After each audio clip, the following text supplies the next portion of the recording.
ವರ್ಷ ಕುಂಭ ರಾಶಿಗೆ ಸೇರಿದ ಜನರ ಜೀವನದಲ್ಲಿ ಶನಿ ಸಾಡೆಸಾತಿಯ ಕೊನೆಯ ಚರಣ ನಡೆಯುತ್ತಿರುವುದು ಜ್ಯೋತಿಷ್ಯ ದೃಷ್ಟಿಯಿಂದ ಅತ್ಯಂತ ಮಹತ್ವದ ಬೆಳವಣಿಗೆಯಾಗಿದೆ.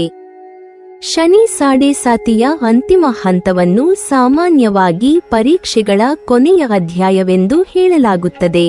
ಈ ಅವಧಿಯಲ್ಲಿ ವ್ಯಕ್ತಿಯು ಹಿಂದಿನ ವರ್ಷಗಳಲ್ಲಿ ಎದುರಿಸಿದ ಕಷ್ಟಗಳು, ಪಾಠಗಳು ಮತ್ತು ಅನುಭವಗಳ ಫಲಿತಾಂಶವನ್ನು ಅನುಭವಿಸಲು ಆರಂಭಿಸುತ್ತಾನೆ.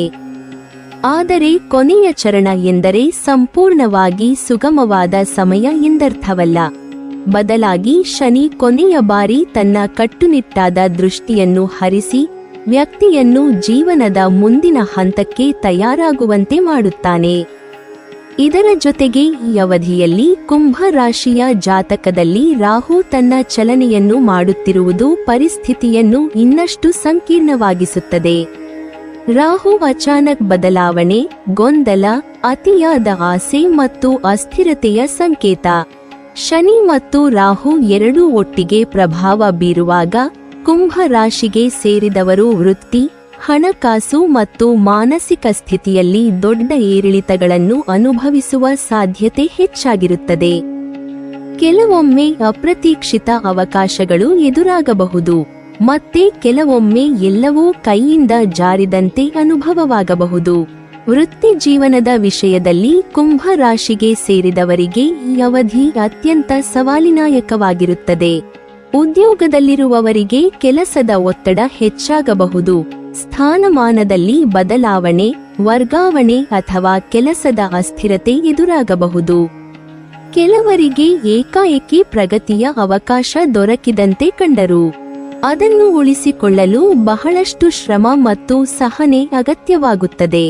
ರಾಹುವಿನ ಪ್ರಭಾವದಿಂದಾಗಿ ತೀರ್ಮಾನಗಳಲ್ಲಿ ಗೊಂದಲ ಉಂಟಾಗುವ ಸಾಧ್ಯತೆ ಇರುವುದರಿಂದ ಆತುರದ ನಿರ್ಧಾರಗಳು ನಷ್ಟಕ್ಕೆ ಕಾರಣವಾಗಬಹುದು.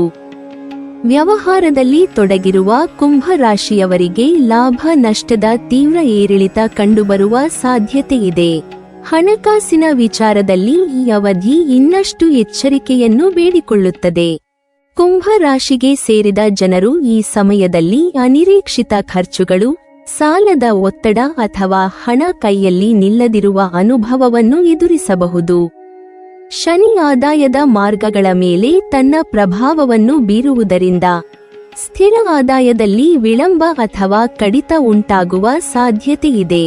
ಹಳೆಯ ಹೂಡಿಕೆಗಳು ನಿರೀಕ್ಷಿತ ಫಲ ನೀಡದೆ ನಿರಾಸೆ ಉಂಟುಮಾಡಬಹುದು. ಈ ಸಂದರ್ಭದಲ್ಲಿ ಅನಗತ್ಯ ಖರ್ಚುಗಳನ್ನು ನಿಯಂತ್ರಿಸುವುದು, ದೊಡ್ಡ ಹೂಡಿಕೆಗಳನ್ನು ಮುಂದೂಡುವುದು ಮತ್ತು ಹಣಕಾಸಿನ ವಿಷಯದಲ್ಲಿ ಪಾರದರ್ಶಕತೆ ಕಾಪಾಡಿಕೊಳ್ಳುವುದು ಅತ್ಯಂತ ಅಗತ್ಯ. ಮಾನಸಿಕವಾಗಿ ಕೂಡ ಕುಂಭ ರಾಶಿಗೆ ಸೇರಿದವರು ಒತ್ತಡ, ಆತಂಕ ಮತ್ತು ಭವಿಷ್ಯದ ಬಗ್ಗೆ ಅನಿಶ್ಚಿತತೆಯನ್ನು ಅನುಭವಿಸಬಹುದು.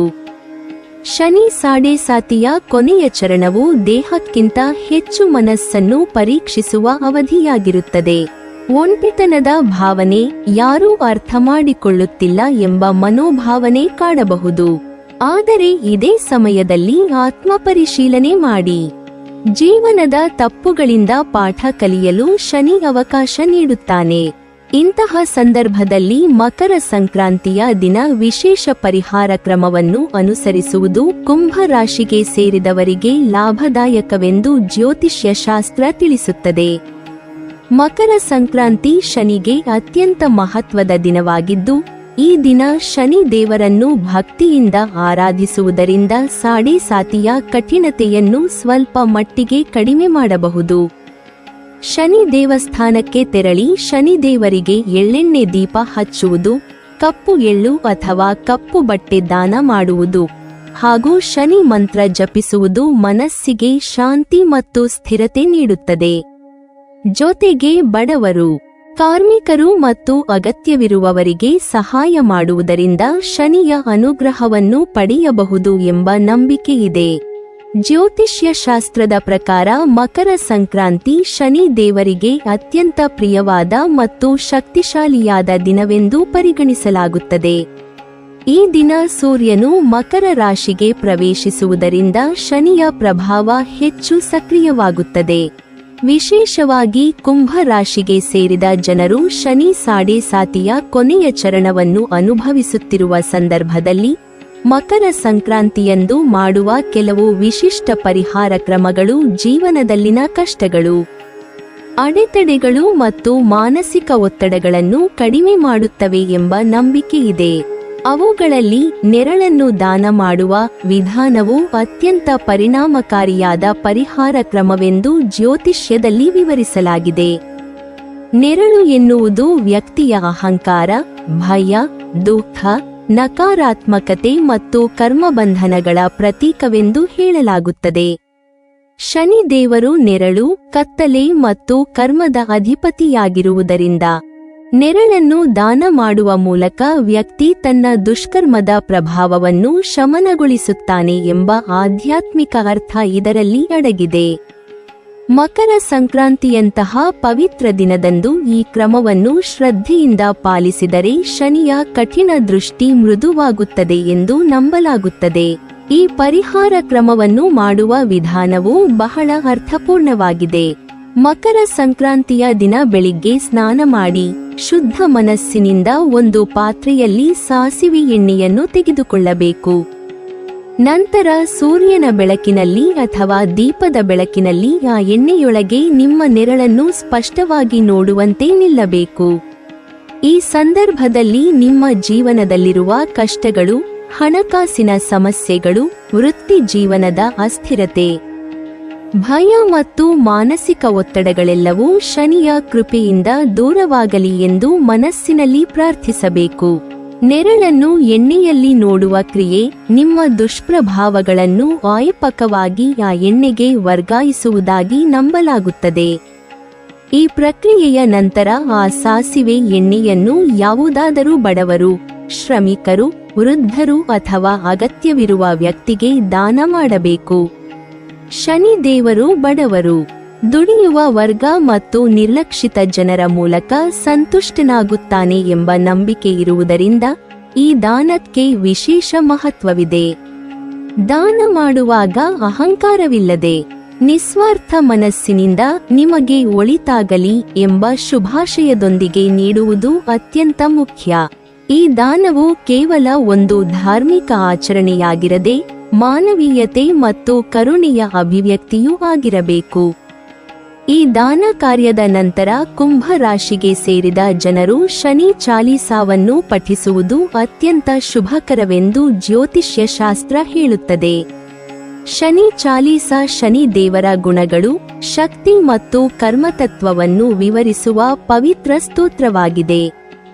ಇದನ್ನು ಶ್ರದ್ಧೆಯಿಂದ ಪಠಿಸುವುದರಿಂದ ಮನಸ್ಸಿಗೆ ಧೈರ್ಯ, ಸಹನೆ ಮತ್ತು ಆತ್ಮಸ್ಥೈರ್ಯ ದೊರಕುತ್ತದೆ. ಶನಿ ಚಾಲೀಸಾ ಪಠಣವು ಶನಿ ಸಾಡೆ ಸಾತಿಯ ಕೊನೆಯ ಚರಣದಲ್ಲಿ ಎದುರಾಗುವ ಮಾನಸಿಕ ಒತ್ತಡ, ಭಯ ಮತ್ತು ಅನಿಶ್ಚಿತತೆಯನ್ನು ಕಡಿಮೆ ಮಾಡುತ್ತದೆ ಎಂದು ನಂಬಲಾಗುತ್ತದೆ.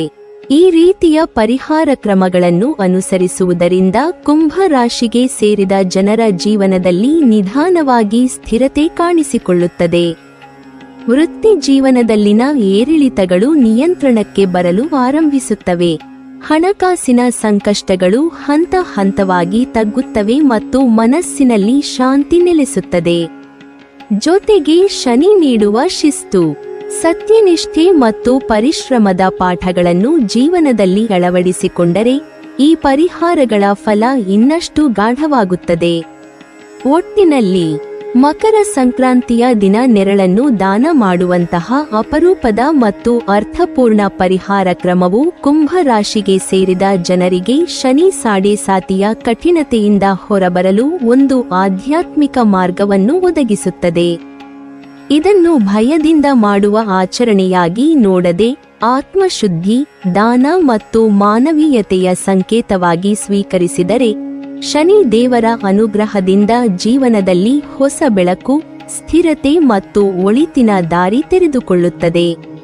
ಒಟ್ಟಿನಲ್ಲಿ ಕುಂಭ ರಾಶಿಗೆ ಸೇರಿದವರಿಗೆ ಈ ವರ್ಷದ ಶನಿ ಸಾಡೆ ಸಾತಿಯ ಕೊನೆಯ ಚರಣವು ಕಷ್ಟಕರವಾದರೂ ಅದು ಹೊಸ ಜೀವನದ ಆರಂಭಕ್ಕೆ ಮುನ್ನುಡಿಯಾಗುವ ಅವಧಿಯಾಗಿದೆ. ಶನಿ ಮತ್ತು ರಾಹು ನೀಡುವ ಸವಾಲುಗಳನ್ನು ಸಹನೆ, ಶಿಸ್ತು ಮತ್ತು ವಿವೇಕದಿಂದ ಎದುರಿಸಿದರೆ ಮುಂದಿನ ದಿನಗಳಲ್ಲಿ ಜೀವನದಲ್ಲಿ ಸ್ಥಿರತೆ ಮತ್ತು ಪ್ರಗತಿಯನ್ನು ಕಾಣಬಹುದು.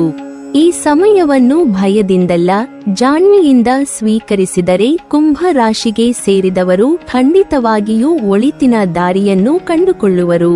ನೀವಿನ್ನೂ ನಮ್ಮ ಚಾನೆಲ್ ಅನ್ನು ಸಬ್ಸ್ಕ್ರೈಬ್ ಮಾಡಿಲ್ವಾ? ಹಾಗಾದರೆ ಈ ಕೂಡಲೇ ನಮ್ಮ ಇಂದ್ರಜಾಲ ಚಾನೆಲ್ ಅನ್ನು ಸಬ್ಸ್ಕ್ರೈಬ್ ಮಾಡಿ ಮತ್ತು ಪಕ್ಕದಲ್ಲಿರುವ ಬೆಲ್ ಐಕಾನ್ ಅನ್ನು ಕ್ಲಿಕ್ ಮಾಡಿದರೆ ನಮ್ಮ ಹೊಸ ವಿಡಿಯೋಗಳನ್ನು ನೀವು ನೋಡಬಹುದು.